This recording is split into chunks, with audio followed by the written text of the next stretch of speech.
Chapter 15, Bhagavad Gita, the Yoga of the Supreme Person.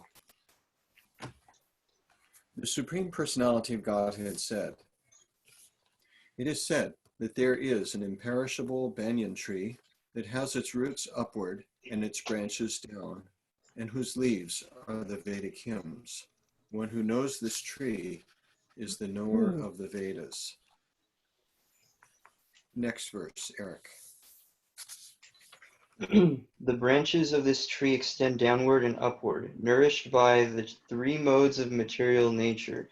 The twigs are the objects of the senses. This tree also has roots going down, and these are bound to the fruitive actions of human society. Will, go ahead. The real form of this tree cannot be perceived in this world. No one can understand where it ends, where it begins, or where its foundation is. But with determination, one must cut down the strongly rooted tree with the weapon of thereafter.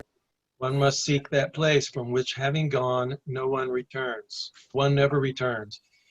And there surrender to that Supreme Personality of Godhead, from whom everything began and from whom everything has extended since time immemorial.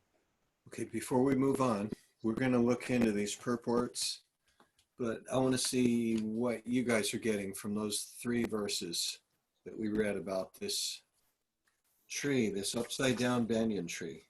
So what's going on? What's Krishna talking about? Upside down. I'm going to come back.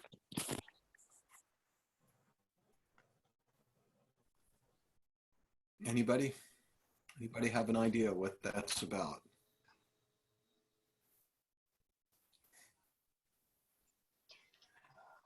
I think this is a tree of usually kind of represents skip the over universe. this.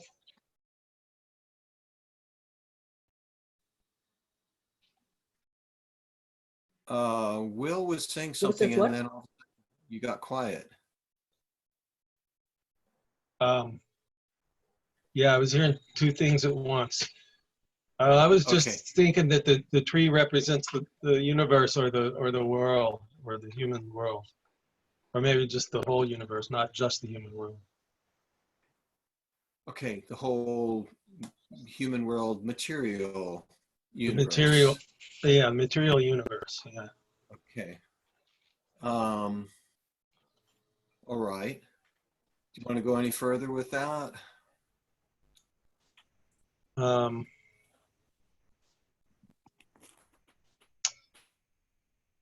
Well, I don't know. I was. It seems like the idea of a world tree comes up in a lot of different world traditions and religions. It's an interesting concept. It seems to be something that comes up in a lot of different traditions. Okay, good. Yeah. We're off to a good start. The world tree. A lot of different tree, like creation traditions you're talking about? Yeah, Indo-European traditions.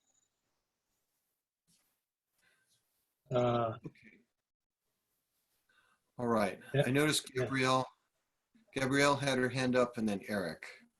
So go ahead, Gabrielle. Yeah, I just remembered vaguely from Bhagavatam that there was talk of the material world being the mirror image of the spiritual world, so that everything that is in the spiritual world is also here in the material world, but in a perverted form, in a mirror image form, and vice versa. So I was wondering if it referred back to. So now you're saying there might be 2 trees, or one real tree and the one that we're talking about here is And a reflection. one kind of like reflected in water, I believe Srila Prabhupada explained it as. It's the same Okay. tree, but the mirror image, the reflection. Yeah. All right. I got to tell a story now. Let's see. Yoga. Let's see. What's his name? Yogeshwar. that's the name I was looking for. He was giving a presentation about his experience with George Harrison. Because like Yogeshwar joined the temple, he was 19 years old. And George Harrison was there in England. And George Harrison asked, can you sing? Are you a musician at all? And we need some people to sing on this album. And he thought, sing with George Harrison? Okay. He joined just at the right time. And so he wrote a book about George Harrison later on. And I saw him at a college giving a presentation showing, all right, here's a picture that Guru Das took of George Harrison's house reflected on the pond in front of his house.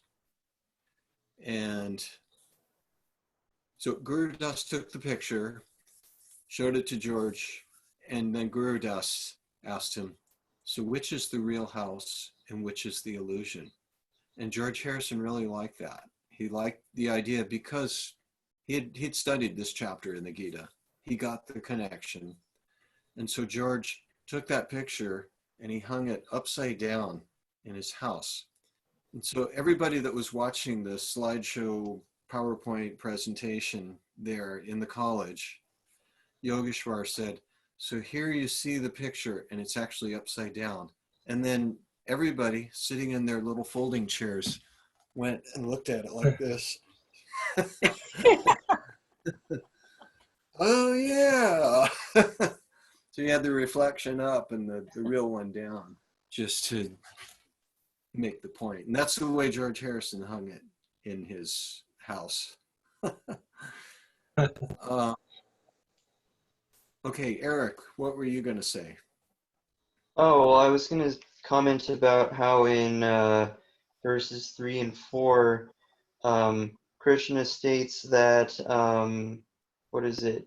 Yeah, just kind of reaffirming the idea that was stated a bit earlier about how this banyan tree is kind of symbolic of the material universes, because it says, no one can understand where it ends, where it begins, or where its foundation is, but with determination one must cut down this strongly rooted tree with the weapon of detachment.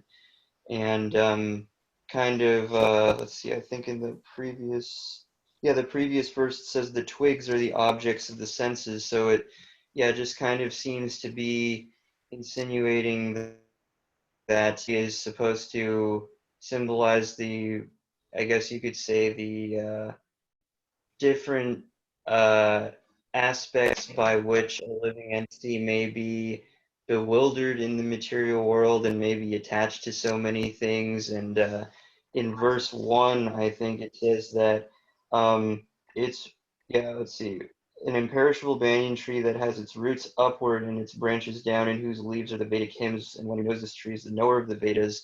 Well, from my understanding, since there's parts of the Vedas that, there's the Upanishads and the more like transcendental aspects, but then there's also the Karma Kanda parts of the Vedas about how to incur, good karma through pious activities. And ultimately we're trying to, or for a Bhakta's perspective, one is trying to transcend even those things which are binds one to the material world as well. So it just kind of seems to be explaining the totality of the material world and such. All right. I feel like we're starting to get a grip on that tree. We're going to have our panel of experts read those 3 verses again, starting with Sharia to read text 1. We're going to go through them again, and then we'll start digging into some purports. Because what is it? One who knows this tree is the knower of the Vedas. Right. The Supreme Personality of Godhead said,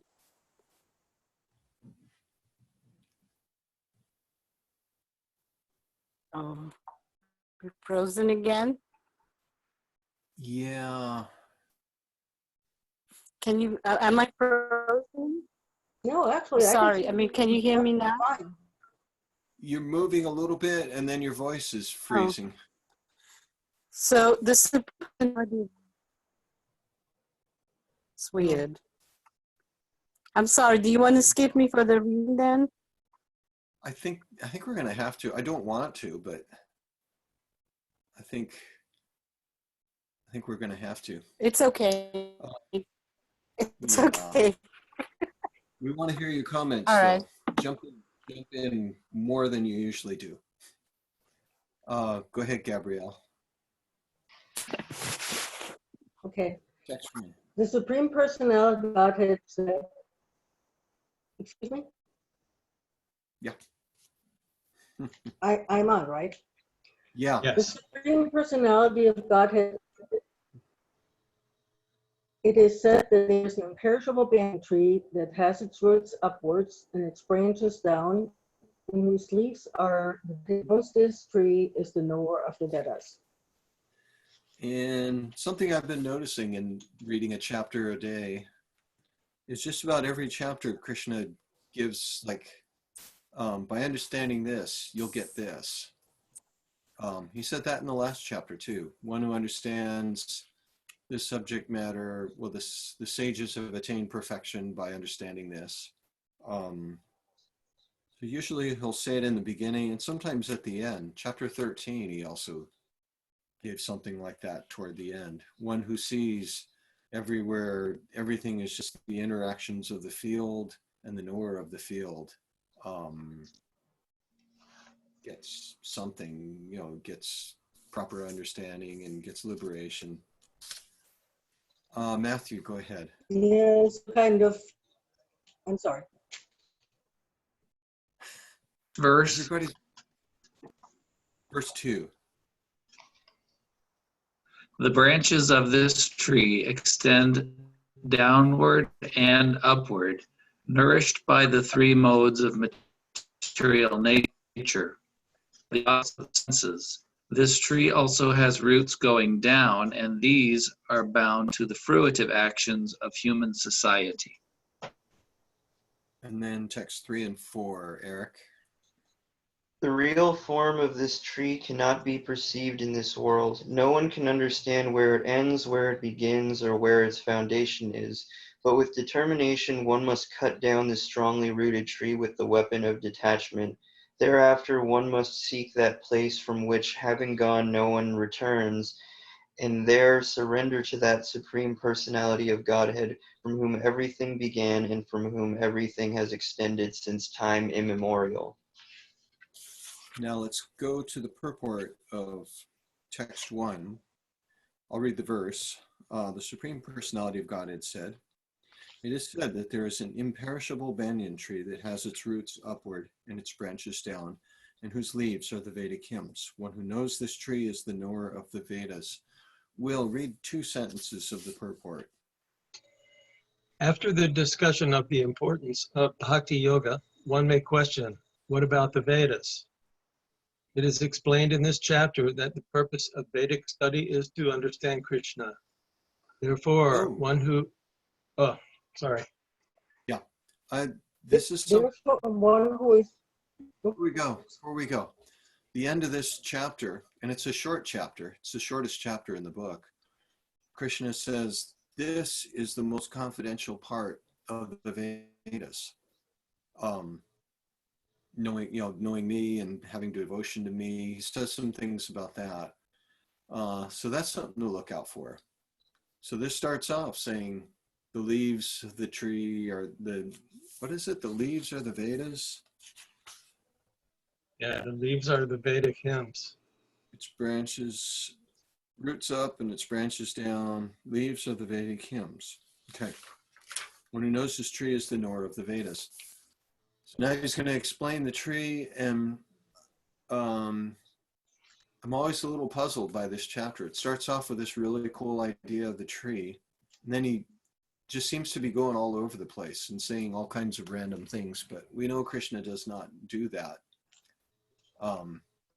It is all very, very specific. He's making a point, and every time I go through it, I'm going to try to catch that point.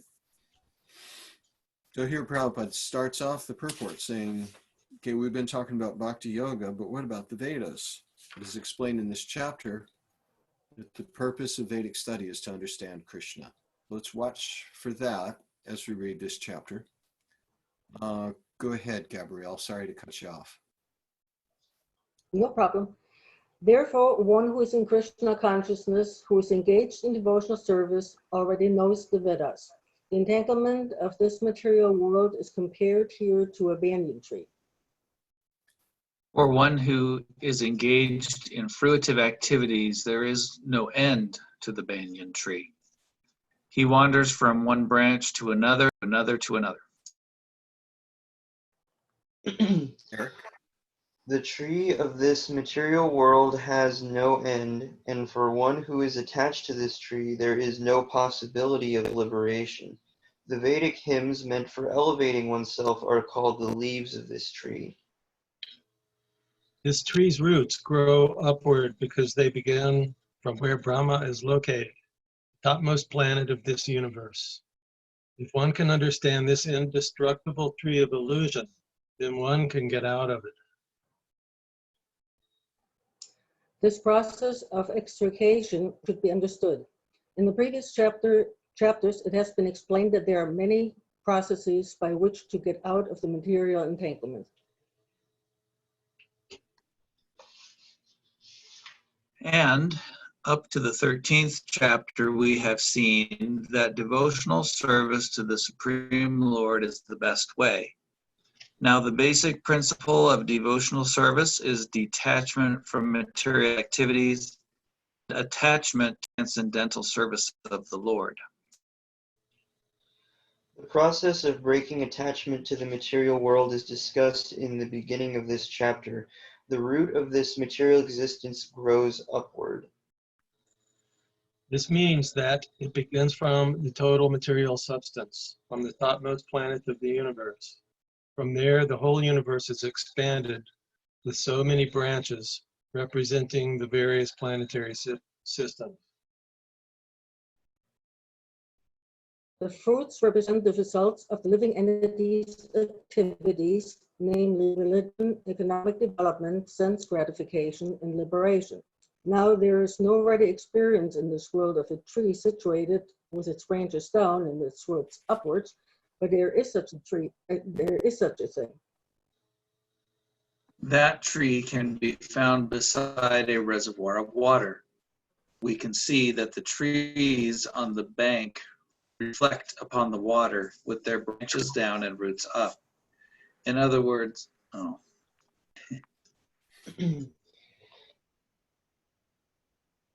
Is only a reflection of the real tree of the spiritual world. This reflection of the spiritual world is situated on desire, just as a tree's reflection is situated on water. Desire is the cause of things being situated in this reflected material light. One who wants to get out of this material existence must know this tree thoroughly through analytical study. Then he can cut off relationship with it. This tree, being the reflection of the real tree, is an exact replica.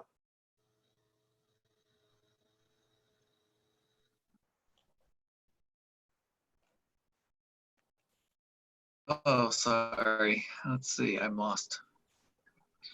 Everything is there in the spiritual world. The impersonalists take Brahman to be the root of this material tree, and from the root, according to Sankhya philosophy, come Prakriti, Purusha, then the three gunas, then the five gross elements, Pancha Mahabhuta, then the 10 senses, Dashendriya, mind, etc. Go ahead, In Matthew. oh, Okay, sorry. In this way, they divide up the whole material world into 24 elements. They're a manifestation of the center by 180 degrees, and the 1 degrees constitute the spiritual world. the material world is the perverted reflection, so the spiritual world must have the same variegatedness, but in reality, the Prakriti is the external energy of the Supreme Lord, and the Purusha is the Supreme Lord himself, and that is explained in Bhagavad Gita. Since this manifestation is material, it is temporary. A reflection is temporary, for it is sometimes seen and sometimes not seen.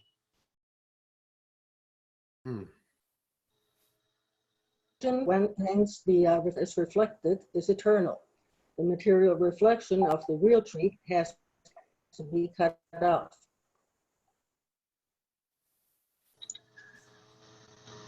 When it is said that a person knows the Vedas, it is assumed that he knows that process of Vedas.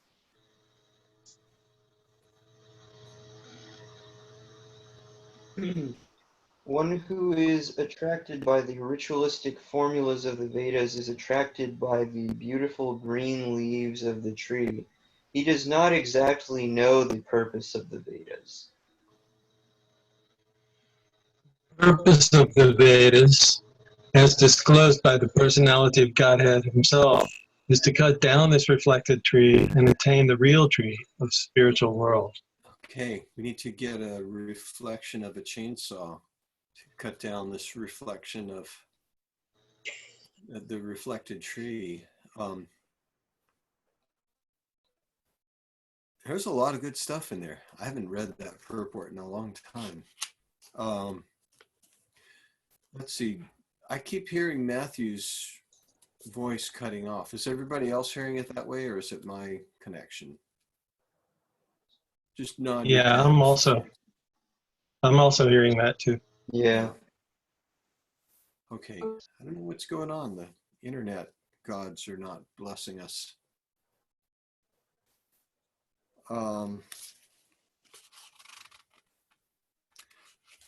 Let's see. Reflected on desire. This reflection of the spiritual world is situated on desire, just as a tree's reflection is situated on water. Remember last time we went through this, I showed that picture with everybody. I put it up on the Facebook page today.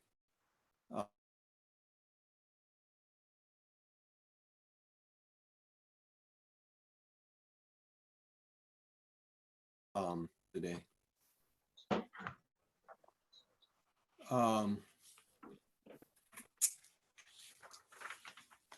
So text number 2. Let's read that purport now. Earlier, Somebody's talking and I can I barely can't hear recall who them. was last. What's that? I cannot recall who was last. Oh, Matthew's showing, he's going to show the picture here.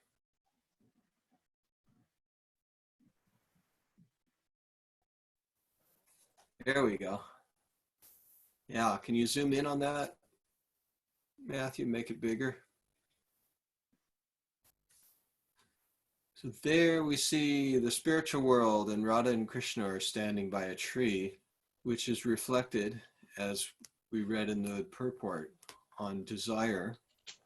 And this tree starts from Brahmaloka.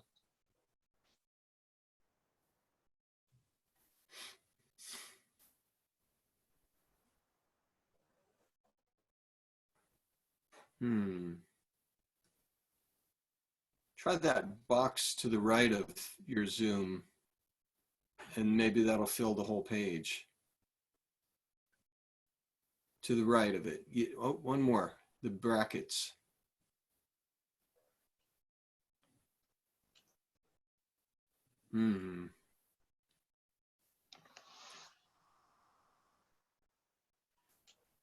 Okay. I'm not sure how to make it bigger. Yeah, okay.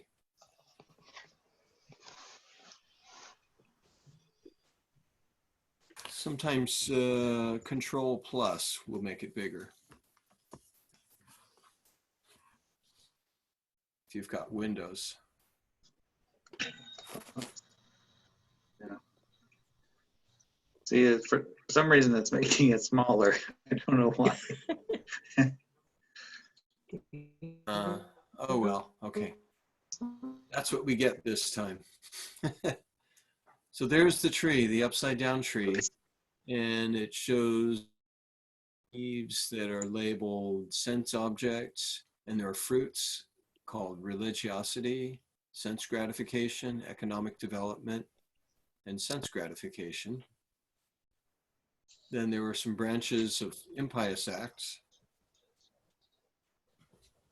Oh, this is perfect. There we go. Oh yeah. There we go. And then on the right, up in the upper right, you'll see the guy with the weapon of detachment who's cutting through it all. Up there in the top are demigods. Brahma is, he's trimmed off right now. Yeah, there you go.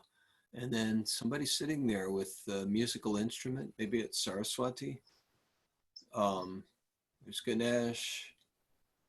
Surya on the chariot with the horse, dragging the sun across the sky. Riding on that white elephant is Indra. And below that, you see the fruits, the four Dharma, Artha, Kama, and Moksha. Dharma is religiosity. Dharma, Artha is economic development. Sense gratification is Kama. And Moksha is not mentioned here. That's the guy that's cutting off he's got the weapon of detachment. Let's see, now you see somebody slicing somebody's throat. I think if you scroll down a little bit, we'll see what that's about. It's probably one of those branches called impious acts. Can you go down any lower, Matthew? Is there more to the picture?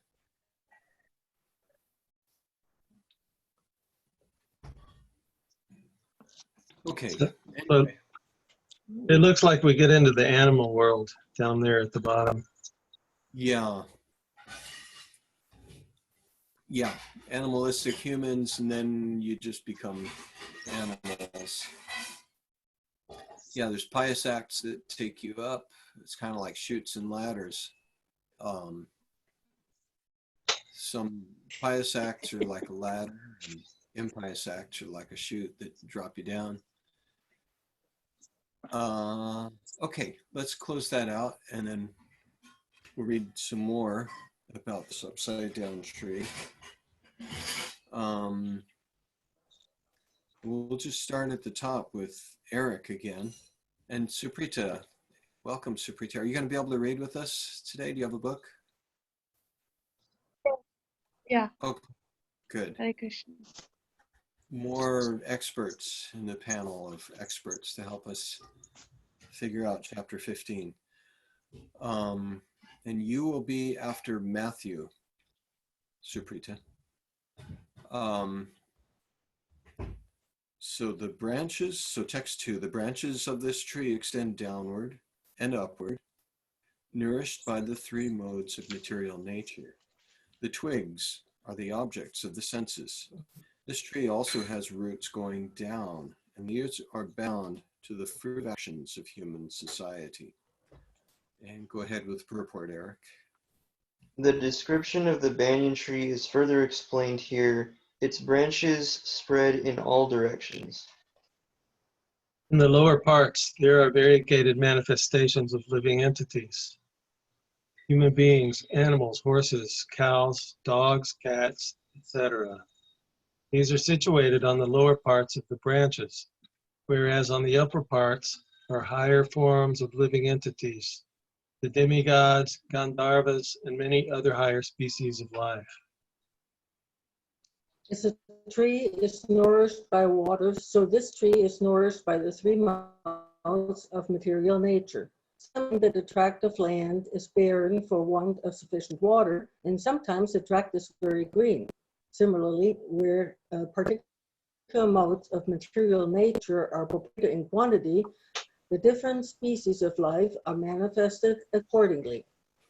The twigs of the trees are to be the sense objects.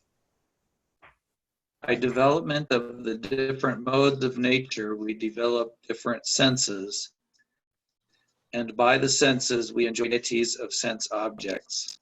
The tips of the branches are the senses, the ears, nose, eyes, etc., which are attached to the enjoyment of difference. The twigs are sound, form, touch, and so on, the sense objects. The subsidiary roots are attachments and aversions, which are byproducts of different ways and sense.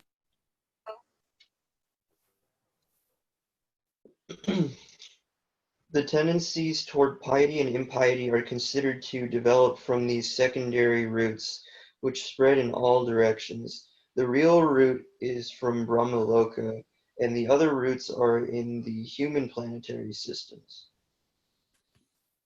After one enjoys the results of virtuous activities in the upper planetary systems, he comes down to this earth and renews his karma, or fruit of activities for promotion.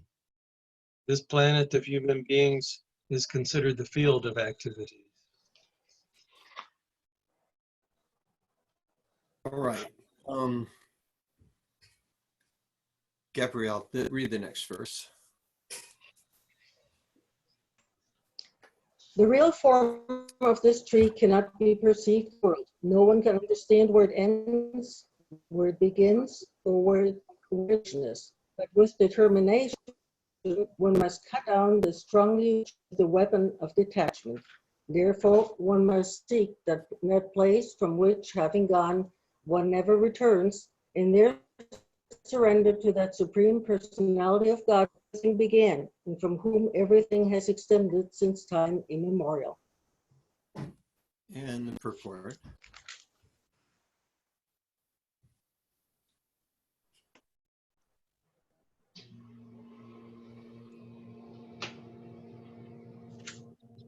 It is now clearly stated that the real form of this banyan tree cannot be understood in this material world. Since the root is upwards, the extension of the real tree is. When entangled with the material expansions of the tree, one cannot see where the tree extends, nor can one see the beginning of this tree. Yet one has to find out the cause. I am. Oh, sorry. Did I leave? Go ahead, Eric. Oh, sorry. Yet one has to find out the cause. I am the son of my father, and my father is the son of such and such person, etc.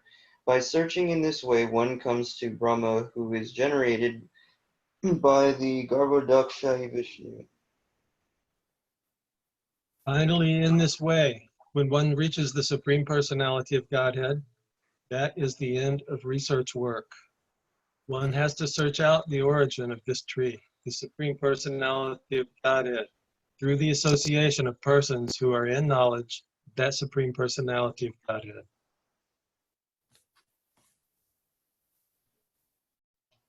And by understanding, one gets from this false reflection of reality, and by knowledge, one can cut off the connection and actually become situated in the real truth. The word asanga is very important in this connection because the attachment for sense enjoyment and lording it over material nature is very strong. Therefore, one attachment by discussion of spiritual science based on the scriptures, and one must hear from persons who are actually in knowledge. As a result of such discussion in the association of the Supreme Personality of Godhead. Then first thing one must do is to surrender to him. The description of that place whence has emerged false reflected tree is given here. The Supreme Personality of Godhead, Krishna, is the original root from whom everything is emanated. To gain the favor of that personality of Godhead, one has only to surrender, and this is a result of performing devotional service by hearing, chanting, etc. He is the cause of the extension of the material world. This has already been explained by the Lord himself. Aham sarvasya prabhavaha. I am the origin of everything. Therefore, to get out of the entanglement of the strong being, surrender to Krishna. As soon as one surrenders unto Krishna, one becomes detached automatically from this material extension. Okay. So we will, the next verse talks about the qualifications needed for surrender. And